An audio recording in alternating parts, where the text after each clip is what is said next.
Hello, my name is Elaine Kwong, and I am co-teaching with Catherine Firth and David Rubin the joint urban design and landscape architecture studio Taishan, designing the rural cosmopolis in China. We are an interdisciplinary studio made up of students mainly from the urban design program with a mix from landscape architecture, and planning programs. We began the first 4 weeks researching different themes with the goal to have a general understanding of the context. We looked at the spatial, analyzing both urban morphology and typology of existing settlements and landscapes. A team looked at the evolution of policies related to the development of the Chinese countryside.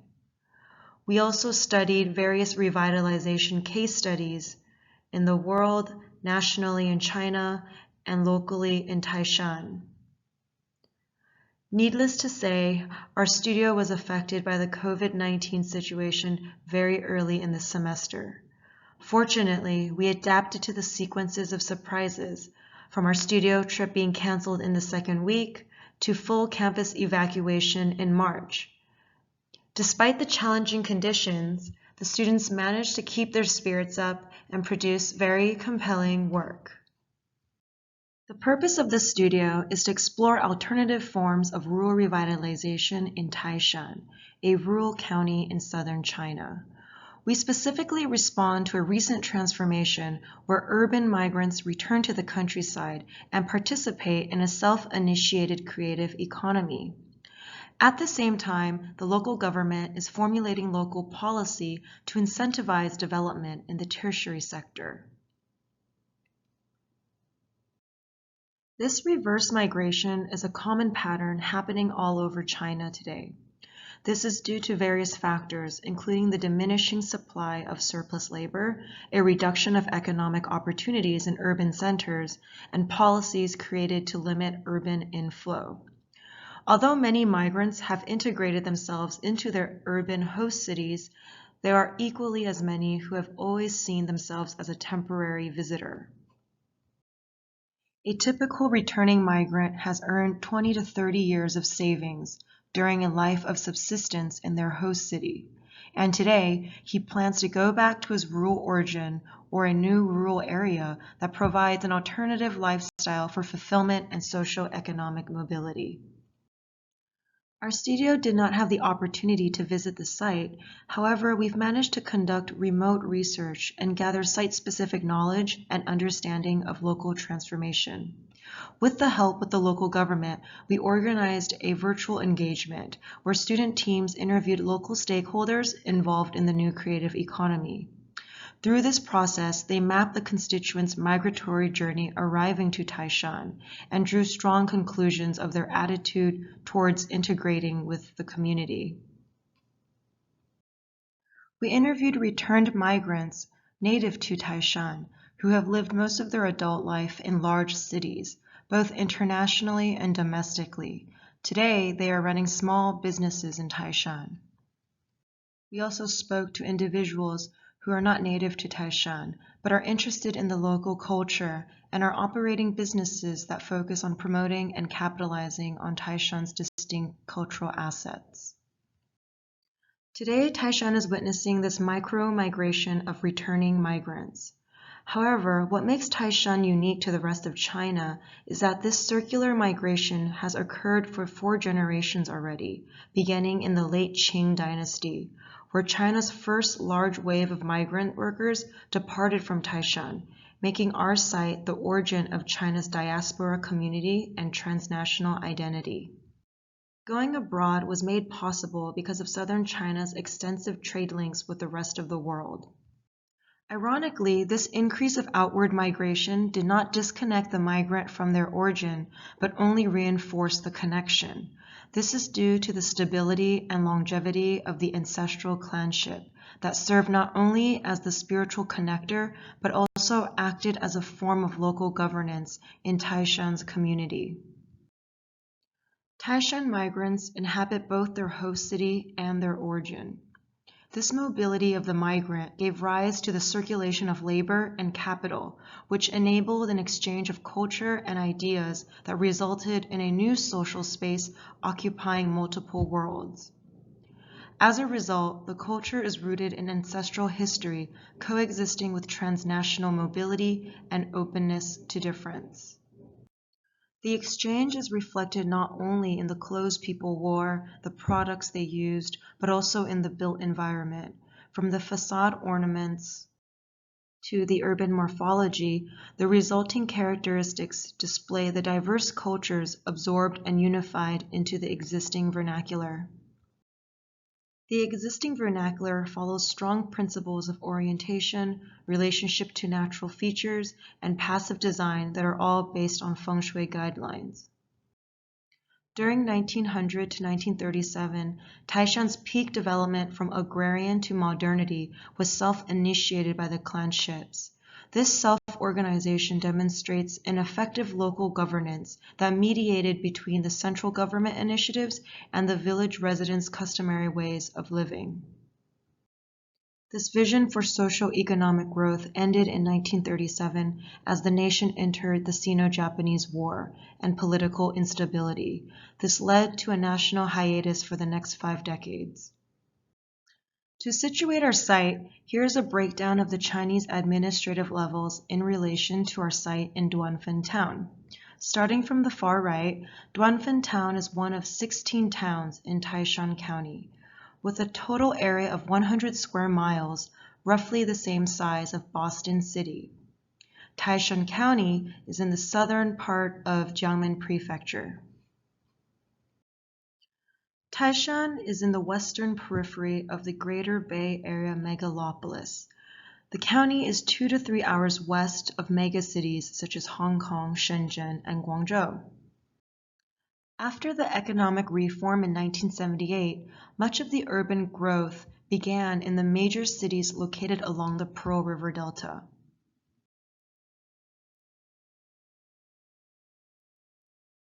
It goes without saying that China's rapid urbanization over the past 3 decades has led to a decline of its countryside, an increasingly poor standard of living, and a vanishing rural community. In the past, 2 major policies have responded to the widening inequality. In 2006, New Socialist Countryside Initiative focused on improving infrastructure and increasing housing provision. In 2014, the Townization Plan aimed to consolidate rural population and combine villages by constructing new towns. Despite the vision of these plans for integrated urban-rural development, these initiatives fail to address a fundamental question: how to stimulate the rural economy and provide local employment towards creating a strong and vibrant community.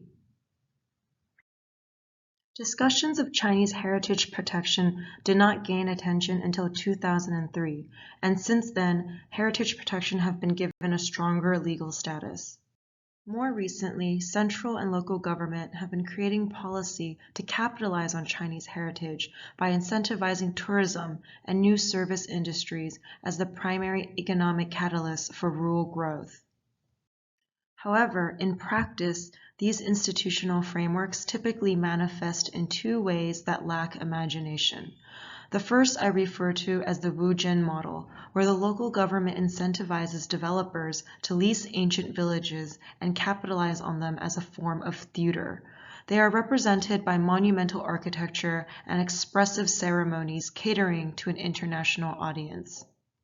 And the second intervention is using government funds for beautifying the environment, with methods such as painting over ancient facades and installing generic signage. Another way is greening the open spaces by constructing parks that don't serve a purpose in the community. These projects focus on short-term gains rather than fostering long-term sustainable benefits. It is clearly evident that the participation of local residents is not integrated into these developments, and the interventions are not receptive to cultural nuance and site-specific situations. With a total of 9 prefectures, the Greater Bay Area Plan aims to expand infrastructure, redistribute population, and socio-economic benefits across this megalopolis.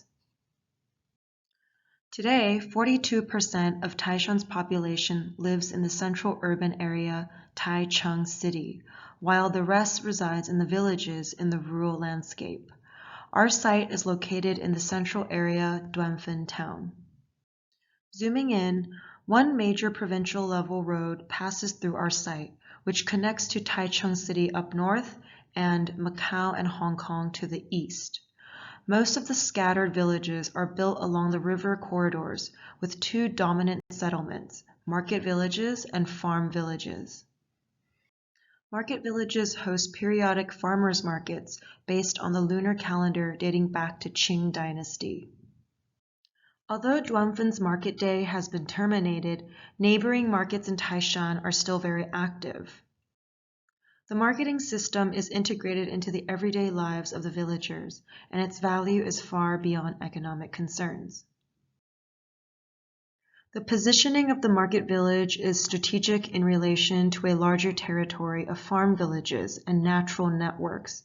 The scope of our site covers 3 historic marketing areas with a total area of roughly 13 square miles. Currently, the villages roughly have a 50 to 60% dwelling vacancy rate.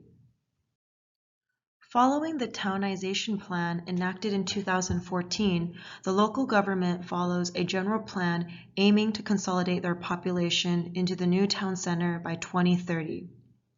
The goal is to allow for more efficient planning of agricultural land along with the upgraded factory facilities. At the same time, manufacturing industries are also being upgraded and consolidated within this master plan. Because of Duanfen's central geographic location and ancient architecture that is still intact, county-level government designated Duanfen as a major tourism development zone, pushing for building a robust service industry within the next 10 years. In summary, students are asked to respond to a set of parameters extracted from the general plan, with a population projection from 10,000 to 50,000, an annual tourist population from 1 million to 5 million, and introducing a new tertiary sector into the overall industrial composition. Student teams are simultaneously thinking and intervening at the macro scale, developing a master plan framework that has a wider strategic role for the territory, and thinking in the micro scale, accumulating and differentiating modest interventions that reflect the existing vernacular. As a studio, we ask ourselves, how is heritage defined in Taishan's urbanizing rural context? If heritage is not only defined as the symbolic remnants of the past, but also the existing social capital, meaning the sacred and ordinary rituals of everyday life, then how does this heritage coexist with the emerging creative capital? Today's migration pattern, along with the regional urban-rural restructuring, creates a new catalyst to recuperate Taishan's social capital in facilitating the transformation from industrial to a post-industrial society. The collective work of our studio explores different narratives that grapple with the socio-economic and political complexities during this time. Team projects demonstrate a variety of mediations between heritage and development, formal and informal growth, agrarian industries with new tertiary industry, all manifesting in a spatial reconciliation connecting settlements and landscapes. We really appreciate your time to join our final review, and we very much look forward to the discussion. Thank you.